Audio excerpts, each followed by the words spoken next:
네, 월요일 아침 글로벌 마켓 나옵니다. 자, 오늘 우리나라 제18대 대통령이 취임하는 첫날, 아주 역사적인 날입니다. 자, 미국 증시의 경우는 글쎄요, 모두가 기다리는 조정은 결코 오지 않는다, 이런 증시 격언이 있는데, 지난 일주일 동안 조정이 좀 오려나 기다렸지만 결국 금요일 날 한 주간의 조정분을 모두 만회하면서 급등 마감을 했습니다.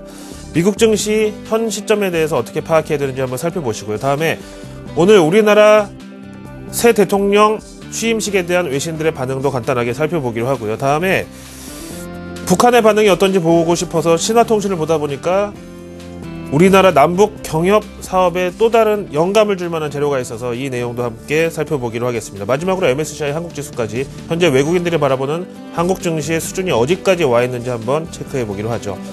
자, 먼저 우리나라 오늘 새 대통령 취임을 앞두고 있는 상황에서 외신의 반응 한번 살펴보시죠. BBC 뉴스입니다. 여러 가지 북핵 문제니 경제 정책, 정치적인 여러 가지 불협화음이 지금 한반도에 좀 있는 상황인데 어쨌든 경제가 우선 아니겠느냐라는 BBC 뉴스의 제목이고요. 그래서 설명도 아시아 4위의 경제 대국 대한민국의 새 대통령이 취임하는 데 대한 심층 분석 기사가 되겠습니다. 북핵, 환율, 성장 둔화 등 지금 우리 대내외적인 환경이 만만치 않다는 점을 쭉 강조를 하고 있고요. 하지만 여전히 희망적인 요소가 있다는 설명입니다. 중국 경제의 성장이 바로 우리가 믿을 곳이다라고 얘기를 하는데, 중국이 경제 발전을 하면 결국 한국 수출품에 대한 수요를 부양시킬 것이라는 점, 그리고 박근혜 정부의 R&D 육성책이 그린 에너지나 서비스 업종, 특히 인터넷 서비스나 이런 쪽을, IT 서비스 업종을 지원할 필요가 있고, 이는 단기적으로는 아닐지라도 장기적으로 우리 수출 산업 경쟁력 강화에 도움이 될 것이라는 외국계 금융기관들의 보고서 내용을 함께 소개하고 있습니다. 자, 우리가 이렇게 대통령 취임을 준비하는 동안에 미국에서는 미일 정상회담이 열렸습니다. 여기서 주로 경제 얘기를 많이 했다는데요. 어떤 내용이 나와 있나 함께 살펴보시죠. 백악관 공보실에서 발표한 공동 성명 내용 보시겠습니다. 지난 주말 백악관에서 정상회담을 가진 일본 아베 총리와 미국의 오바마 대통령은 회담 직후 공동성명을 내고 TPP, 우리말로 환태평양 경제동반자 협정에 일본이 참여키로 했다고 발표를 했습니다. 여기 말하는 이 TPP라는 것은요, 환태평양 경제동반자 협정의 줄임말이고요. 일종의 FTA 유사판의 개념이라고 볼 수 있는데, 여기 보니까 일본의 농업 시장을 개방하고 미국에는 어떤 몇몇 분야의 제조업, 기계류 이런 거를 개방하는 이런 서로 주고받기라고 나와 있는데요. 하지만 이번 정상회담에서 누가 뭐래도 일본과 미국은 TPP와 엔저 용인이라는 선물을 사이좋게 주고받은 것으로 정리할 수가 있겠습니다. 상부상조라고 그래서 봐야 되겠죠. 그렇다면 이번 미일 정상회담, 환율도 여기에 걸려있고 여러 가지가 걸려있기 때문에 우리도 좀 주의 깊게 봐야 되겠는데, 전문가 의견을 들어보기 전에 이 연구기관의 의미 부여를 한번 살펴보시죠. 이거는 과학수사대가 아니고요, 우리말로 하면 국제관계전략센터라는 곳에서 이번 아베 신조가 이 정상회담 전에 스피치를 한 것, 그리고 정상회담 공개적으로 할 때 이 내용에 대해서 보시는 대로 일본의 귀환이다, 이렇게 공개를 하고 있습니다. Japan is back 이라는 이 표현이 나왔는데요.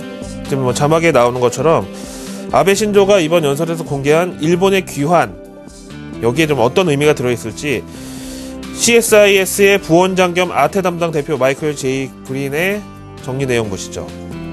예상보단 좀 짧았다. 20분. 이 공식 회담 동안에 아베 총리는 자신의 경제정책 목표를 명확하게 피력을 했고, 여기다 부가적으로 대북 제재, 그리고 북한이 저렇게 나오니까 우리 일본의 방위력 증강에 대해서도 필요하지 않느냐 역설했다고 이 분위기를 전했고요. 이어서 그는 일본과 미국은 결코 라이벌이 아니다, 띠에르 투 컨트리라는 표현을 썼는데, 이런 점을 여러 차례 강조를 했는데, 이렇게 워싱턴의 한복판에서, 그것도 백악관 접견실에서 아베 총리가 외친 일본의 귀환, 사실상 앞으로 일본이 엔저든 뭐든 향후 어떤 정책적 드라이브를 거는 데 있어서 최소한 미국은 우리가 접수를 했다.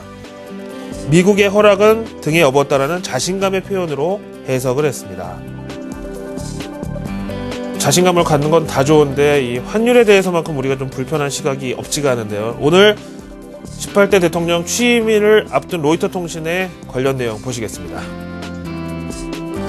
저렇게 자신만만한 아베 신조 일본 총리의 백악관 발언 이후 오늘 박근혜 대통령의 취임일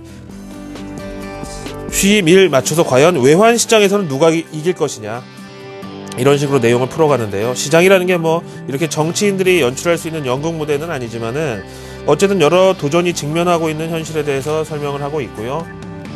외환 시장의 반응은 제가 계속 지켜보고 있다가 11시 넘어서 특집 방송이 또 준비되어 있는데요. 거기서 또 한번 나와서 살펴드리도록 하겠습니다. 자, 이렇게 우리나라에 지금 당면한 과제들이 많은 가운데 미국의 분위기는 나쁘지가 않습니다. 마켓워치 보시죠. 지난 금요일 상황에 대해서 묘사하고 있는데요. 지난 금요일 미국 증시는 버냉키 연준 의장의 의회 증언을 호재로 해서 며칠간의 조정분을 그대로 한 방에 만회했는데, 비록 FOMC는 이제 뭐 양적 완화에 대한 불협화음 내지는 논란의 장으로 좀 변하면서 시장에 그동안 절대 호재라는 지금까지 이미지가 약간 좀 퇴색되고는 있지만, 그래도 여전히 버냉키 효과라는 표현은 건재하다는 것이 이번 의회 증언을 통해서 입증됐다는 설명입니다. 그러면서 지난 12번의 버냉키 의회 증언일 날 미 증시는 12번 중에 9번을 상승 마감했고, 이때의 평균 상승률이 0.5%로 집계됐다는, 생각보다 뚜렷한 버냉키 효과가 입증이 됐다라는 설명입니다. 자, 다음 내용 보시죠. 이번 아베 신조 총리와 오바마 대통령의 회담에 대한 중국 반응, 그리고 오늘 우리 새 대통령 취임에 대한 중국의 반응이 궁금해서 한번 찾아보다 보니까 이런 내용이 의외로 걸려들었습니다. 저한테 그랬다는 거죠. 한번 보시겠습니다. 이런 제목을 한 몇 년 있다 보게 될 줄 알았는데 생각보다 빨리 보게 된 제목입니다. 북한에도 우리나라 KT 같은 반관 반민 컨셉의 통신사가 있는데요. 이 고려통신 측이 발표하기를 다음 주 늦어도 3월 1일부터 일단 외국인에 한해서 3G 네트워크 서비스를 허용할 계획이라고 밝혔습니다. 지난 구글 에릭 슈밋 회장의 방북 이후 통신 시장에 어떤 변화가 있을지 궁금했었는데, 이렇게 북한이 비록 외국인이지만 3G 데이터 서비스를 확대하는 의도는 무엇일까요?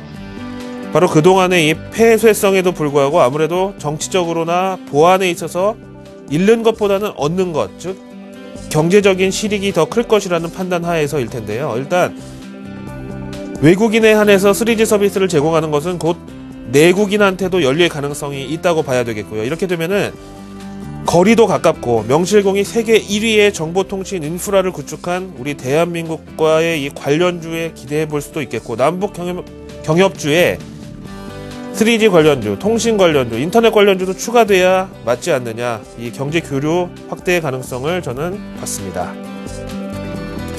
마지막으로 MSCI 한국지수를 한번 보시죠. 지난 금요일 마감 상황입니다. 미국 증시 상승과 발맞춰서 0.81% 상승을 했고요. 외국인들은 국내 코스피 지수에 대해서는 뭐 선제적으로 외국인이 상승에 베팅을 한다라기보다는 그냥 미국 증시 지금 현재 수준하고 코스피를 좀 뒤늦게 따라잡는 정도의 움직임을 보일 것으로, 이런 스탠스로 외국인들의 투심을 읽을 수가 있겠습니다. 월요일 아침 글로벌 마켓 나우였습니다.